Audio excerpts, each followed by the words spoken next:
Jadi bapak-bapak, ibu-ibu yang dimuliakan oleh Allah Subhanahu wa taala, itu tadi masalahnya kita dengan diri kita. Ya, sakit jasmani, ya masalah dengan diri kita. Ya, inilah yang kita hadapi. Tak akan mungkin kita sakit jasmani orang bisa merasakannya, nggak bisa. Ya, aku sakit inilah, dia sama aku pakai gini, nggak akan sama itu bapak ibu, nggak akan sama. Walaupun suami ibu sakit, ibu dampingi, nggak akan bisa kita merasakan bagaimana sakitnya suami itu.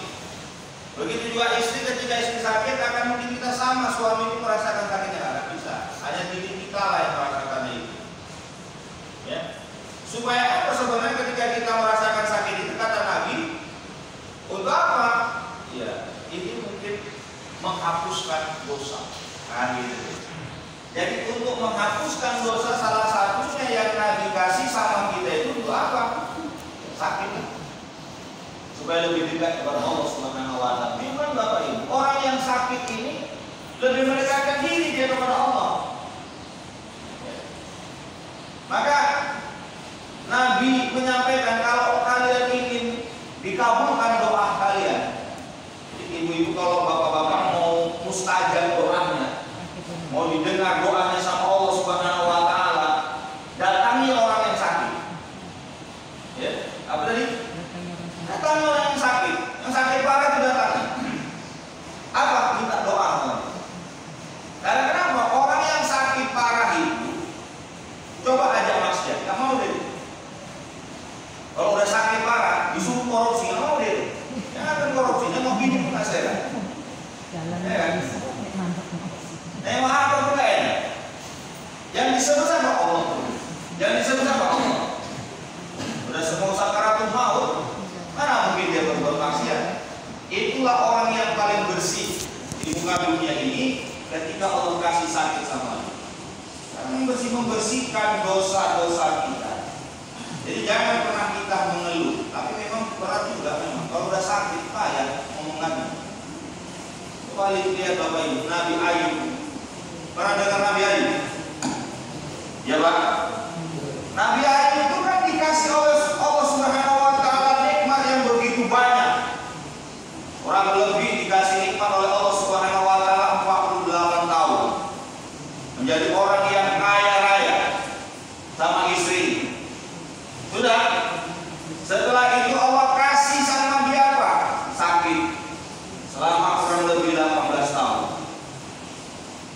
Jadi istrinya ngasih usulan pendapat, Bang, ini kan yang paling setia ini kan istrinya, semua udah meninggalkan keluarganya, semua sudah meninggalkan anaknya, sudah meninggalkan, cuma istrilah yang mendampingi.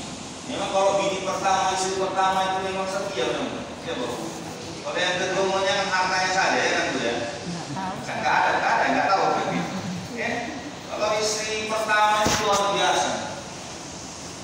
Ya, sampai sakit gak ada apa-apa, udah tinggal tulang dan kulit saja. Nabi Ali, dia ngomong istri, Bang, mintalah sama Allah.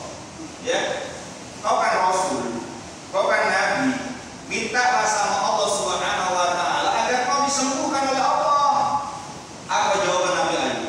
Wahai Adinda, wahai istriku, ya, ingatkah engkau berapa tahun Allah sudah memberikan nikmat kepada kita? Selama kurang lebih 48 tahun Allah kasih kekayaan kepada kita, harta yang melimpah, kenikmatan dunia yang sangat luar biasa kepada kita. Dan ini baru 18 tahun kita dikasih oleh Allah Subhanahu wa taala penyakit. Aku meminta kepadanya untuk agar disembuhkan, malu aku. Ibu. Coba kalau mau kita bayangkan 48 tahun sama 18 tahun, lebih banyak yang mana Bapak Ibu? 48 tahun kan? Begitu 48 tahun nikmat yang begitu banyak, kadang-kadang kita lupa untuk bersyukur kepada Allah. Ya kan? Tapi begitu dikasih kesusahan selama hanya nggak usah 18 tahun kayak Nabi Ayub aja. Orang kalau sakit kan kadang-kadang nggak lama. Ya, ada paling lama, paling menaunya 2 tahun, 3 tahun juga memang lama juga. Tapi berkeluh kesah, ya, agar cepat disembuhkan, ya, agar dia minta kepada Allah Subhanahu wa taala agar hilang sakit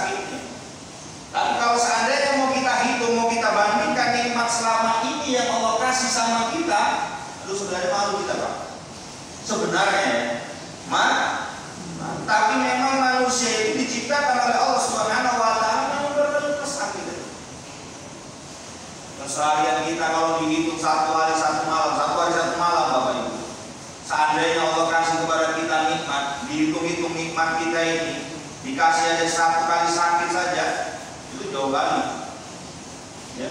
Disinilah terkadang kita ukurnya kita, ingkarnya kita terhadap nikmat Allah Subhanahu wa taala yang Allah kasih kepada kita, ya, sehingga kita kadang-kadang lupa kepada Allah Subhanahu wa taala. Maka sakit kita, masalah kita sebenarnya untuk kita mendewasakan kita untuk lebih dekat kepada Tuhan kita. Ini dia Bapak Ibu. Sakit fisik kita ini. Ya, sakit rohani kita. Ya, kadang-kadang sakit rohani kita ini gak terasa gitu ya. Ya. Masalah kepada diri kita, konflik kepada diri kita. Orang-orang yang durhaka kepada Allah, orang-orang yang zalim kepada Allah Subhanahu wa taala, pada dasarnya hatinya itu konflik, Pak.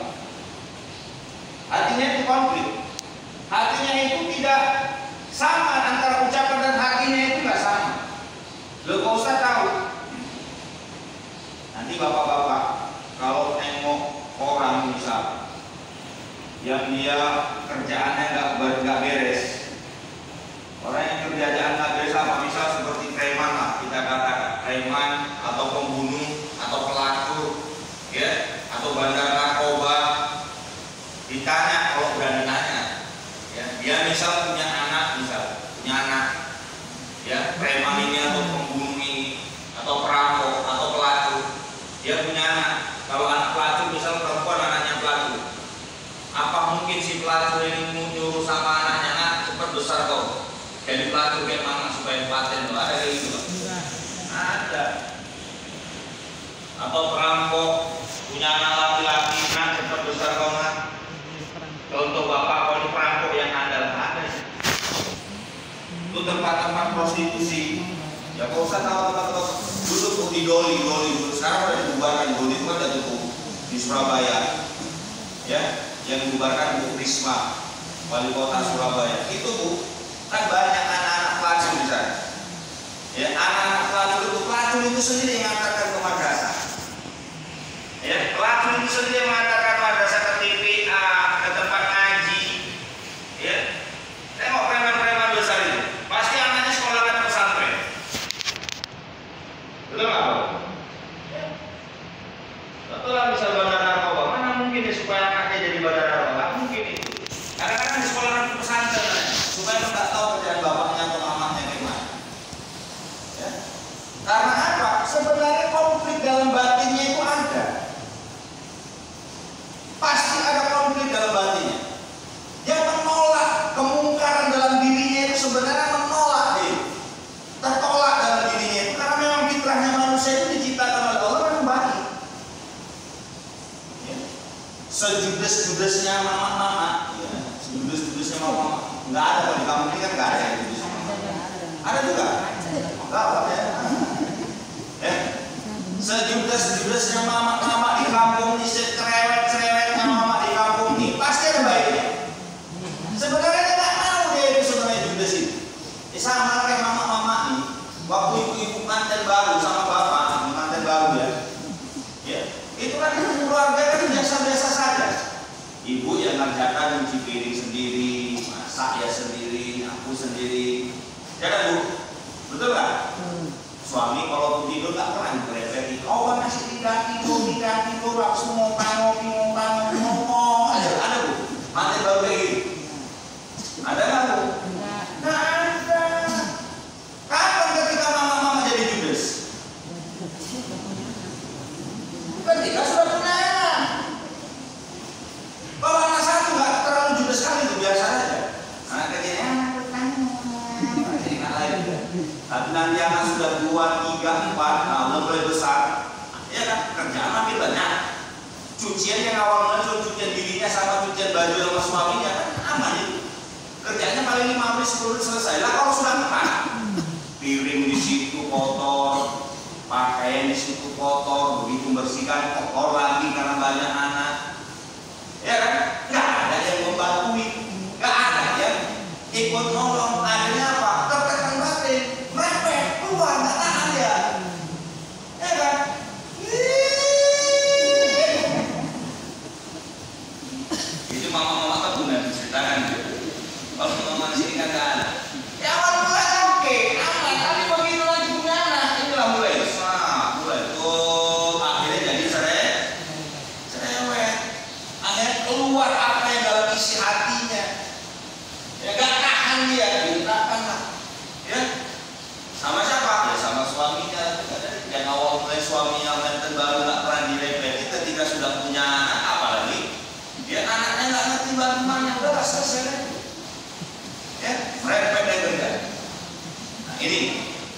Jadi bapak-bapak, ibu-ibu tadi, luapan dalam hati kita ini, kadang-kadang manusia itu sebenarnya baik. Nggak ada yang nggak baik kita ini bapak ibu.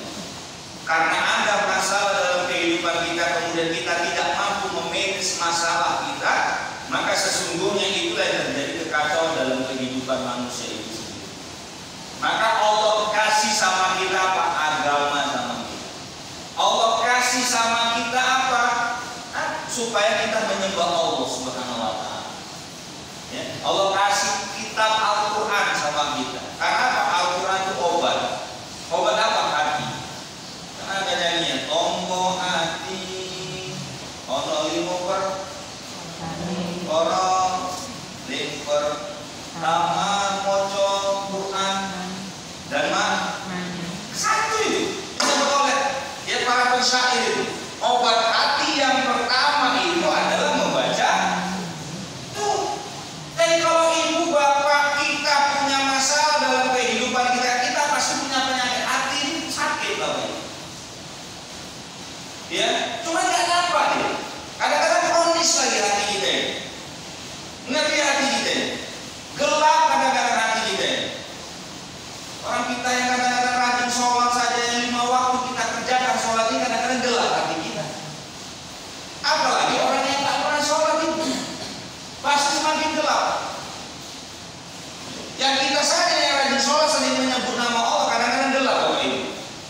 Apalagi yang tidak pernah mendekatkan diri kepada Allah. Maka benar kata Imam Al-Ghazali itu hati manusia itu seperti jelaga, seperti lampu tepok, lampu semprong. Tahu Bapak Ibu lampu tepok kan? Oke. Kalau kau udah beli kan beningnya masih kayak gini, kinclongnya kayak gini, tembus pandang nih, kan tembus gitu. Tapi kalau lama-lama dia hidup, lampu itu gelap tak kira-kira? Gelap, tertutup jelaga. Sama seperti hati manusia kita lama-lama hidup ini nggak pernah dibersihkan jelaga itu, maka makin gelap, cahaya itu nggak bisa lagi memantau, nggak nampak lagi, nggak tembus dia. Apa yang nggak tembus? Doa kita yang nggak tembus, ya kan, hidayah juga nggak masuk, kebaikan juga sulit masuk ke dalamnya. Hati ini kan identiknya dengan kebaikan, tapi kalau terus ditutup dengan dosa-dosa, maksiat, dosa dan maksiat, maka apa yang terjadi? Gelap, gak ada cahaya, nggak mantul sama kita. Jangankan mantul, masuk pun nggak bisa. Jangankan masuk, memantul pun juga nggak bisa. Begitulah hati manusia ini. Kalau nggak pernah dibersihkan, cara membersihkan penyakit dalam hati kita itu salah satunya kita membaca dekat. Allah kasih fasilitas sama kita. Nih, cuma nggak banyak dikerjakan semua. Ya nggak ditelateni sama orang. Istilahnya jelas hudal linas wa bayyinatin minal huda wal furqan. Zalikal kitabul la raiba fi hudal lil muttaqin. Yakin membedakan mana yang baik dan mana yang buruk itu apa? Hati Bapak Ibu. Itu kan persoalan hati. Keyakinan itu hati. Orang nggak tahu yang disebut dengan takwa yang mana. Itu kan hati manusia. Orang yang disebut dengan bisa membedakan mana yang baik, mana yang buruk itu mana hati. Orang yang disebut orang yang baik itu ketika hatinya bersih. Artinya apa? Al-Quran inilah kitab yang bisa membersihkan hati kalian. Obat dan segala obat penyakit manusia.